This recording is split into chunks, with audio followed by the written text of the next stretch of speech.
بسم الله الرحمن الرحيم.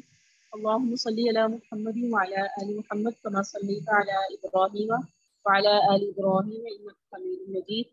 اللهم بارك على محمد وعلى آل محمد كما باركت على إبراهيم وعلى آل إبراهيم إنك حميد مجيد. ربي يسر ولا تعسر وتمم بالخير وبك نستعين يا فتاح يا فتاح يا فتاح. ربي اشرح لي صدري ويسر لي أمري واحلل عقدة من لساني يفقهوا قولي. ربي زدني علما ربي زدني علما ربي زدني علما. اللهم صل على سيدنا محمد وعلى آل سيدنا محمد وبارك وسلم وسلم عليه. آج کا دن جو ہے ہم حقوقی مصطفیٰ صلی اللہ علیہ وسلم کا سبق پڑھتے ہیں. اس کتاب میں سے ہم پڑھتے ہیں کہ نبی علیہ السلام کے ہمارے اوپر جو حقوق ہیں اس میں سے الحمدللہ ہم چوتھے حق پر ہیں جس کا عنوان ہے کہ نبی علیہ السلام کی اطاعت کرنا.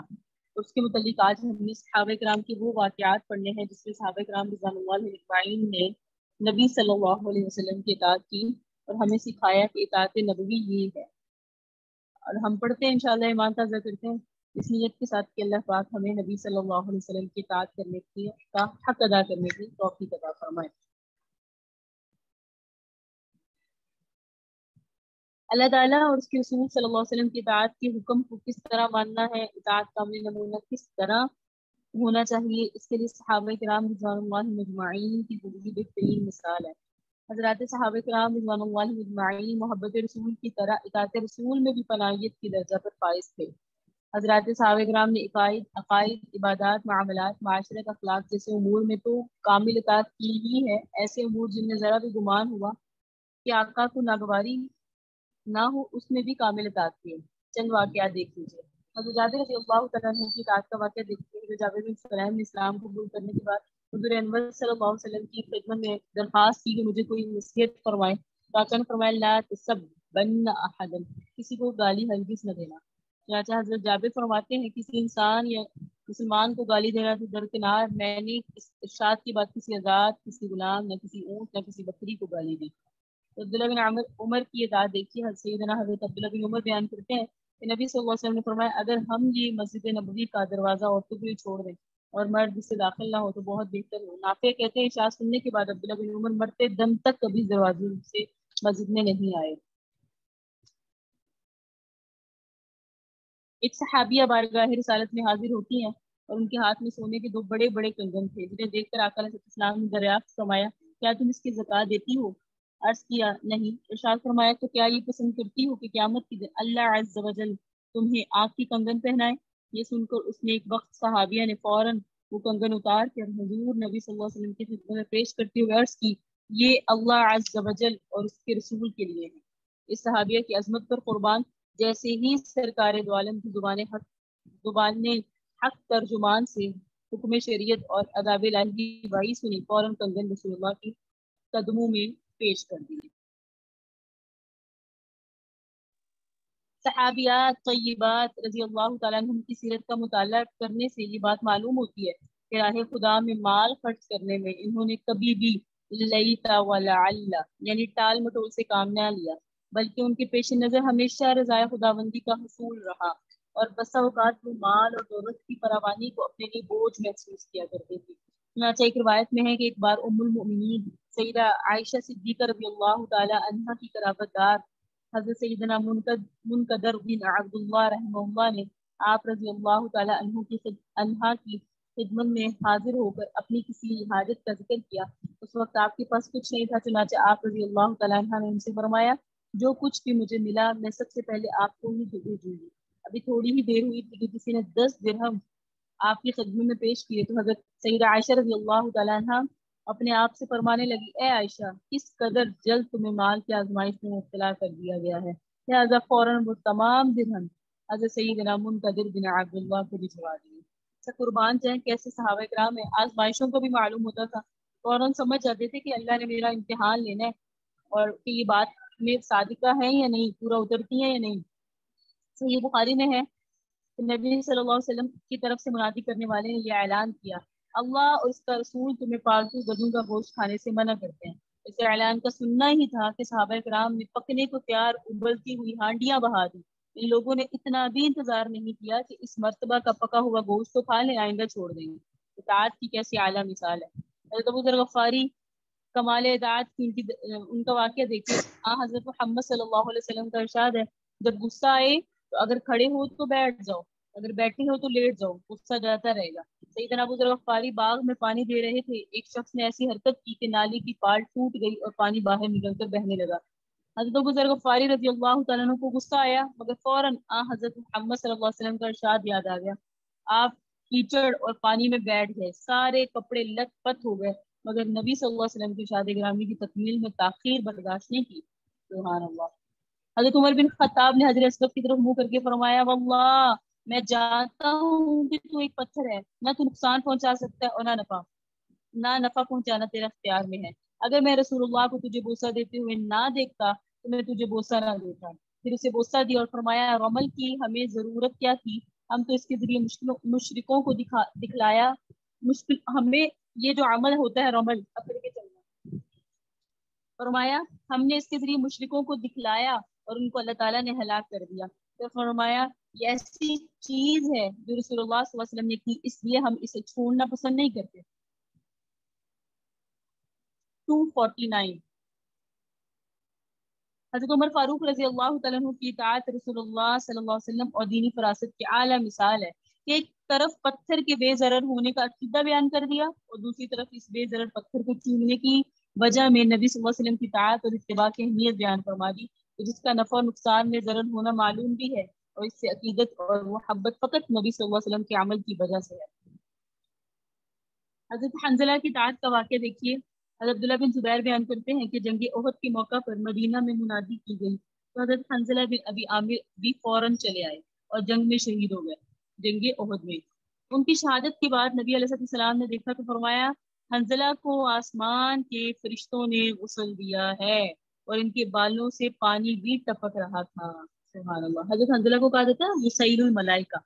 حضور نبی صلی اللہ علیہ وسلم فرمایا، یہ تمہارا دوست حنزلہ ہے جس سے ملائکہ یعنی فرشتے غسل دے رہے ہیں، بس اس کی اہلیہ سے اس کی وجہ پوچھو۔ صحابہ کرام رضوان اللہ اجمعین کے پوچھنے پر آپ رضی اللہ تعالیٰ عنہ کی بیوی نے کہا کہ جب انہوں یعنی حضرت حنزلہ نے جنگ کی پکار سنی اس وقت آپ جنبی تھے۔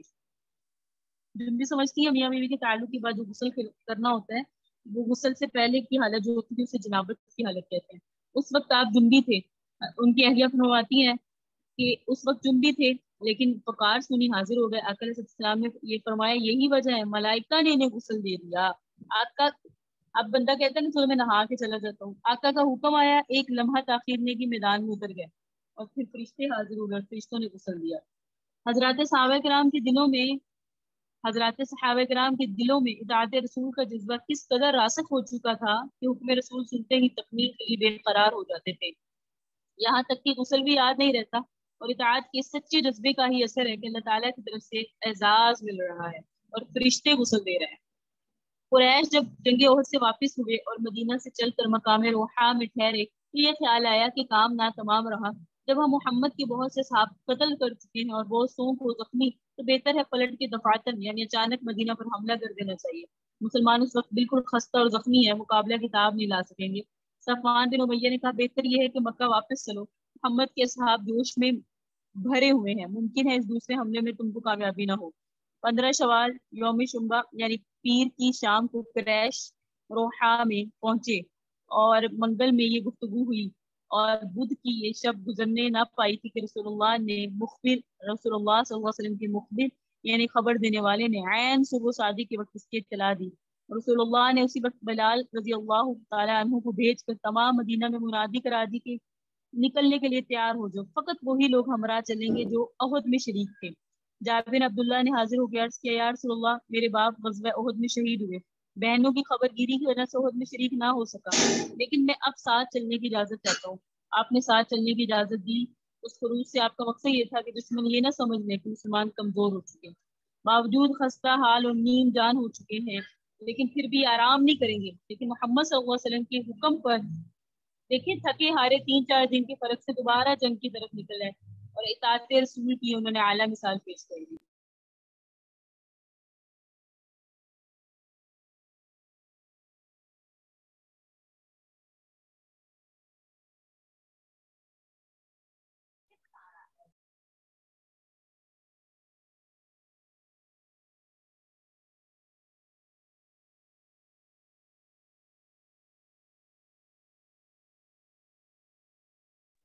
حضرت حنزلہ کے بارے میں آتا ہے، حضرت جابر فرماتے ہیں میں نے رسول اللہ صلی اللہ علیہ وسلم کو یہ فرماتے ہوئے سنا، حضرت سعد بن معاذ، جی حضرت سعد بن معاذ کی موت سے عرش ہل گیا تھا۔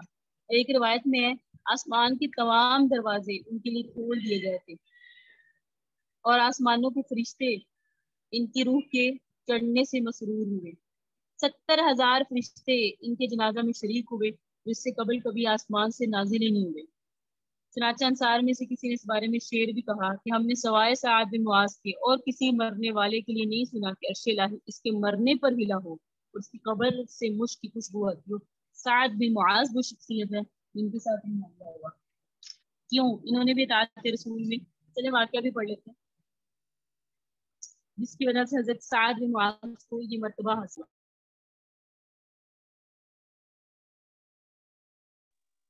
دھیان سے سنیں گے تو انشاءاللہ آپ کو بات سمجھ آئے گی۔ 16 شوال کو مدینہ سے چل کر آپ نے مقام حمراء الاسد پر قیام فرمایا جو مدینہ سے تقریباً 8-10 میل کے فاصلے پر ہے۔ آپ مقام حمراء الاسد میں مقیم تھے کہ قبیلہ خزاعہ کا سردار معبد خزاعی احد کی شکست کی خبر سن کر بغرض تعزیت آپ کی خدمت میں حاضر ہوا۔ آپ کے اصحاب کی تعزیت کی جو احد میں شہید ہوئے۔ معبد آپ سے رخصت ہو کر ابو سفیان سے جا کر ملا۔ ابو سفیان نے اپنا خیال ظاہر کیا کہ میرا ارادہ ہے دوبارہ مدینہ پر حملہ کیا جائے۔ معبد نے کہا محمد تو بڑی عظیم الشان جمعیت لے کر تمہارے مقابلہ اور تعاقب کے لیے نکلے ہیں۔ ابو سفیان یہ سنتے ہی مکہ واپس ہو گیا۔ رسول اللہ 3 دن قیام فرما کر جمعہ کے روز مدینہ تشریف لائے۔ اس بارے میں اللہ تعالیٰ کی آیت نازل ہوئی کہ جن لوگوں نے اللہ اور اس کے رسول کی بات کو مانا بعد اس کی کہ ان کو زخم بھی پہنچے ہیں تو ایسے نیکوکاروں اور پرہیزگاروں کے لیے بڑا اجر ہے۔ غزوہ خندق کے موقع پر حضرت سعد بن معاذ کی شاہرگ پر ایک تیر آ کے لگا، شاہرگ پر لگا ایک تیر۔ حضرت سعد نے اس وقت کی دعا مانگی، اے اللہ اگر تو نے قریش کی لڑائی باقی رکھی ہے تو مجھے اس کے لیے باقی رکھ، کیونکہ مجھے اس سے زیادہ کوئی محبوب اور پیاری چیز نہیں ہے کہ میں اس قوم سے جہاد کروں جس نے تیرے رسول کو تکلیفیں پہنچائی اور ان کو جھٹلایا اور ان کے حرم امن سے انہیں حرم آمن یعنی امن والے شہر سے نکالا۔ اے اللہ اگر تو نے ہمارے اور ان کے مابین لڑائی کو ختم کر دیا یعنی ہماری اور قریش کی اب لڑائی نہیں ہونی تو اس زخم کو میرے لیے شہادت کا ذریعہ بنا دے اور اس وقت تک مجھ کو موت نہ دے جب تک بنو قریظہ کی ذلت اور رسوائی سے میری آنکھیں ٹھنڈی نہ ہو جائیں۔ حملے کا یہ دن نہایت ہی سخت تھا، تمام دن تیر اندازی اور سنگ باری میں گزرا۔ اسی میں رسول اللہ کی 4 نمازیں قضا ہوئی۔ رسول اللہ صلی اللہ علیہ وسلم نے بچوں اور عورتوں کو قلعہ میں محفوظ کر دیا۔ یہود کی آبادی وہاں سے قریب تھی۔ حضرت صفیہ حضرت محمد صلی اللہ علیہ وسلم اچھا جی نبی صلی اللہ علیہ وسلم کی جو نانی ہے ان کی پھوپھی بھی اس قلعہ میں تھی۔ حضرت حنان اس قلعہ کی حفاظت پر مامور تھے۔ حضرت صفیہ نے دیکھا کہ یہودی قلعہ کے ارد گرد چکر لگا رہا ہے، اندیشہ ہوا کہ کہیں جاسوس نہ ہو، اس لیے حضرت صفیہ نے حضرت حسان سے کہا اس کو قتل کر دو، ایسا نہ ہو کہ دشمنوں سے ہماری مخبری کر دے۔ حضرت حسان نے کہا تمہیں معلوم نہیں کہ میں اس کام کا ہی نہیں۔ حضرت صفیہ اٹھی، انہیں حضرت حسان نے کہا میں یہ نہیں کر سکتا۔ حضرت صفیہ اٹھی اور خیمے کی لکڑی لے کر یہودی کے سر پر اس زور سے ماری کہ اس کا سر پھٹ گیا اور وہ مر گیا۔ اسے اندازہ لگایا خواتین بھی کتنی ضرورت والی ہوا کرتی تھی۔ غزوہ خندق میں جب اہل ناکام اور نامراد واپس لوٹ گئے تو اللہ تعالیٰ نے حکم دیا کہ فوری بنو قریظہ کا محاصرہ کریں اور بدعہدی کی سزا لی یہودیوں سے۔ جب صحابہ کرام بنو قریظہ پہنچے تو وہ گستاخی جیسے گھناؤنے جرم پر آ گئے، لیکن جب نبی صلی اللہ علیہ وسلم بھی لشکر کے ساتھ پہنچے تو انہوں نے خود کو قلعہ میں بند کر دیا۔ مسلمانوں نے باہر سے محاصرہ کر لیا۔ اپنی جان پر مجبور ہو کر بنو قریظہ اس پر آمادہ ہوئے کہ جس طرح بنو نذیر کے بارے میں قبیلہ خزرج کی درخواست کے مطابق فیصلہ کیا گیا، اسی طرح قبیلہ اوس کو ہمارا فصیل بنا دیا جائے، کیونکہ جس طرح خزرج اور بنو نذیر میں خلیفانہ تعلقات تھے اسی طرح اوس اور بنو قریظہ میں بھی خلیفانہ تعلقات تھے۔ اس لیے اوس نے رسول اللہ سے درخواست کی کہ حضرت کے التماس پر حضور صلی اللہ علیہ وسلم نے بنو قریظ کے ساتھ جو معاملہ فرمایا اسی طرح کا معاملہ ہماری استدعاء پر بنو قریظ کے ساتھ فرمایا۔ سفارش آ گئی، آپ نے ارشاد فرمایا کیا تم اس پر راضی نہیں ہیں کہ تمہارا فیصلہ تم ہی میں سے ایک شخص کر دے؟ انہوں نے کہا یا رسول اللہ سعد بن معاذ جو فیصلہ کر دیں گے وہ ہمیں منظور ہے۔ حضرت سعد بن معاذ جب خندق میں زخمی ہوئے تو رسول اللہ نے ان کے لیے مسجد نبوی میں ایک خیمہ لگوا دیا، قریب سے ان کی عیادت کر سکیں، اور ان کے بلانے کے لیے آدمی بھیجا۔ وہ گدھے پر یعنی حمار پر سوار ہو کر تشریف لائے۔ جب آپ قریب پہنچے تو آپ صلی اللہ علیہ وسلم نے فرمایا قوموا الی سیدکم، اپنے سردار کی تعظیم کے لیے سب کھڑے ہو جاؤ۔ حضرت سعد جب اتر کر حضرت سعد کو اتار کر کیونکہ زخمی تھے اتار کر بٹھا دیا گیا تو آپ نے ارشاد فرمایا ان لوگوں نے اپنا فیصلہ تیرے سپرد کر دیا۔ حضرت سعد نے کہا میں ان کی بابت یہ فیصلہ کرتا ہوں کہ ان میں سے جو لڑنے والے یعنی مرد ان سب کو قتل کیا جائے گا اور جو عورتیں اور بچے ہیں انہیں قیدی کر دیا جائے گا، غلام بنا دیا جائے گا، ان کا تمام مال اور اسباب مسلمانوں میں تقسیم کر دیا جائے گا۔ تو آقا نے ارشاد فرمایا بے شک آپ نے اللہ کے حکم کے مطابق سعاد فیصلہ کیا۔ اس کے بعد حضرت سعد نے یہ دعا مانگی، وہ دعا کیا تھی؟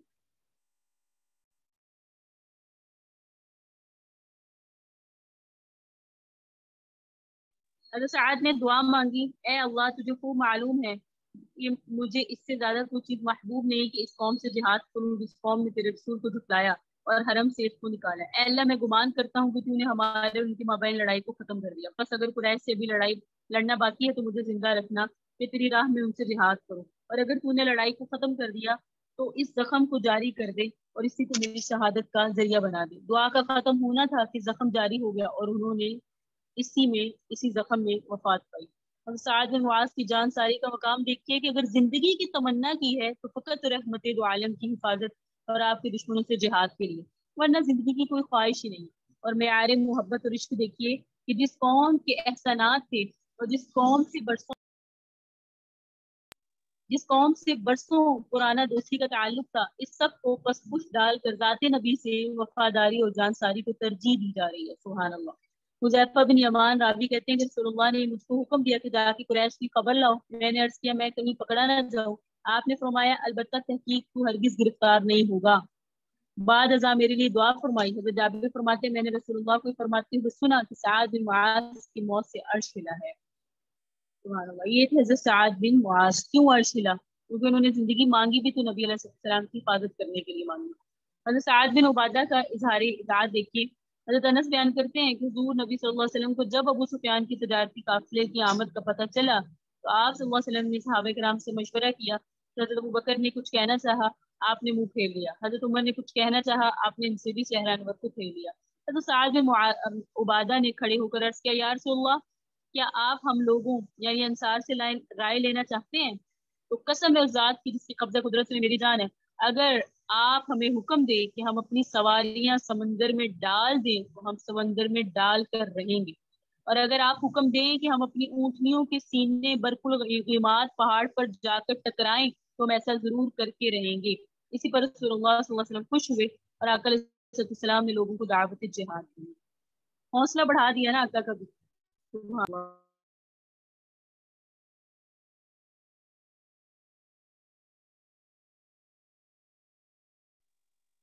حضرت عمر فاروق رضی اللہ تعالیٰ عنہ کا واقعہ رحمت دو عالم صلی اللہ علیہ وسلم چند صحابہ کے ساتھ رونق افروز تھے، جن میں سیدنا ابو بکر صدیق بھی سعادت حاصل کر رہے تھے۔ اتنے میں حضرت عمر فاروق تورات کی کچھ اوراق لے کر آئے اور حضور انور صلی اللہ علیہ وسلم کو وہ اوراق دکھاتے ہوئے ان کو پڑھنا شروع کر دیا۔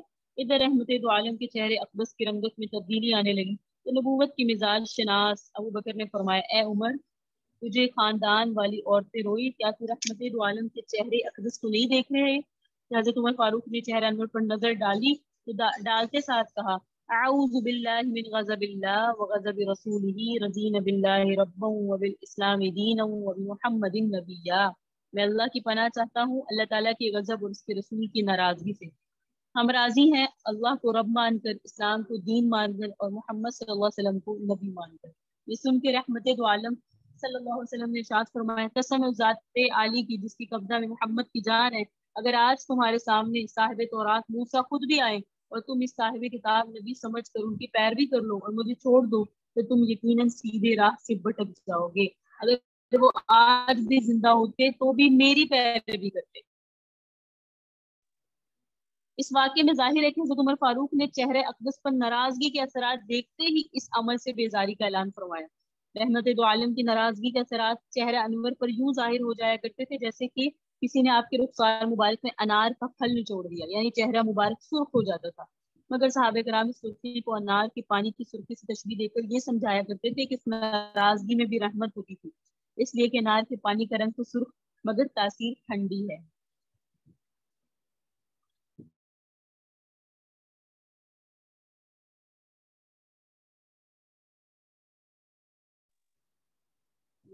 حضرت انس بن مالک فرماتے ہیں اس وقت جب ہم کئی صحابہ کرام مسجد نبوی میں حضور نبی صلی اللہ علیہ وسلم کی خدمت میں حاضر تھے، ایک شخص اونٹ پر سوار آیا اور اسے بٹھا کر اونٹ کو بٹھا کر پوچھنے لگا، اونٹ کو بٹھا دیا اور ہمارے پاس آیا، پوچھنے لگا تم میں محمد کون ہے؟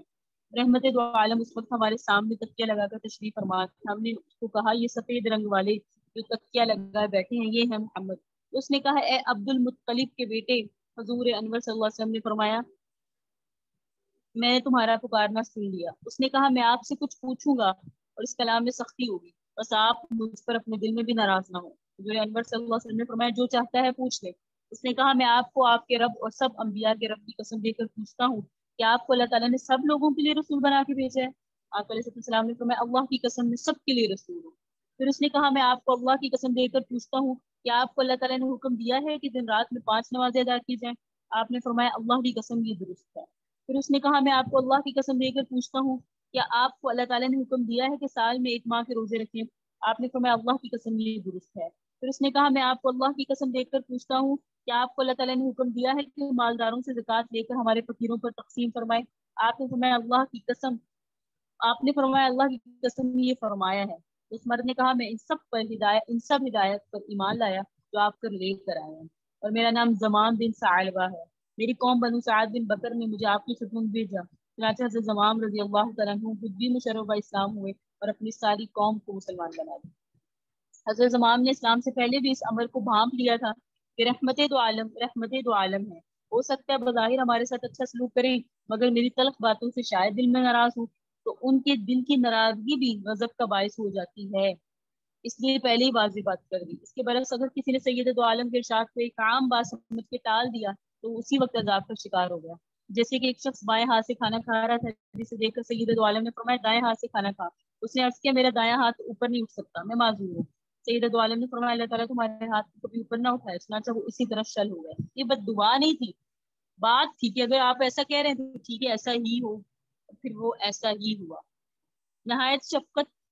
نہایت شقاوت اور بدبختی کی بات ہے کہ ایک مسلمان رحمت دو عالم کا ارشاد گرامی سننے اور اس پر عمل کرنے میں ہیلے بہانوں سے کام لے. مسلمان کی شان تو ایسی ہونی چاہیے جیسے ہی رحمت دو عالم کا ارشاد گرامی سن کر فوراً آمنا و اطعنا کہہ کر سر تسلیم خم کر دے. ہاں وہ ارشادات عادت مزاج رسم کی یک سے مخالف ہی کیوں نہ ہو. قاریات تمام صحابہ اور صحابیات رضی اللہ تعالی عنہم اجمعین کی تمام کل کی زندگی اطاعت رسول اللہ صلی اللہ علیہ وسلم کے اس مبارک سانچے میں ڈلی ہوئی تھی, جس کی چند مثالیں آپ کے سامنے پیش کی گئی ہیں.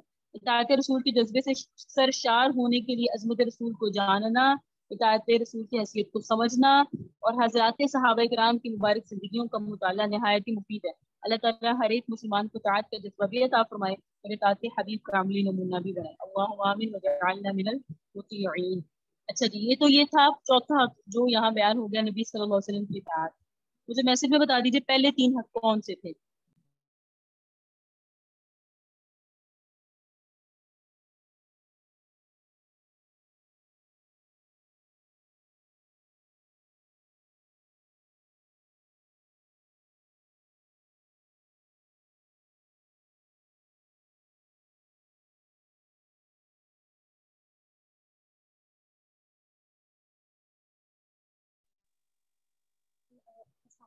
پہلا حق محمد صلی اللہ علیہ وسلم پر ایمان لانا, اور دوسرا حق رسول اللہ صلی اللہ علیہ وسلم سے محبت کرنا, اور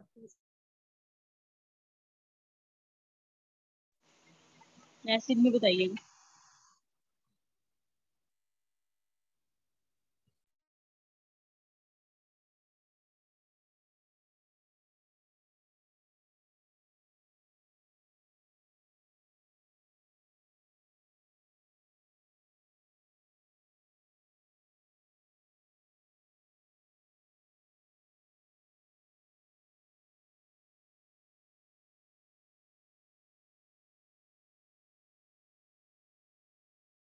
ماشاء اللہ عشاء اور فوزیہ.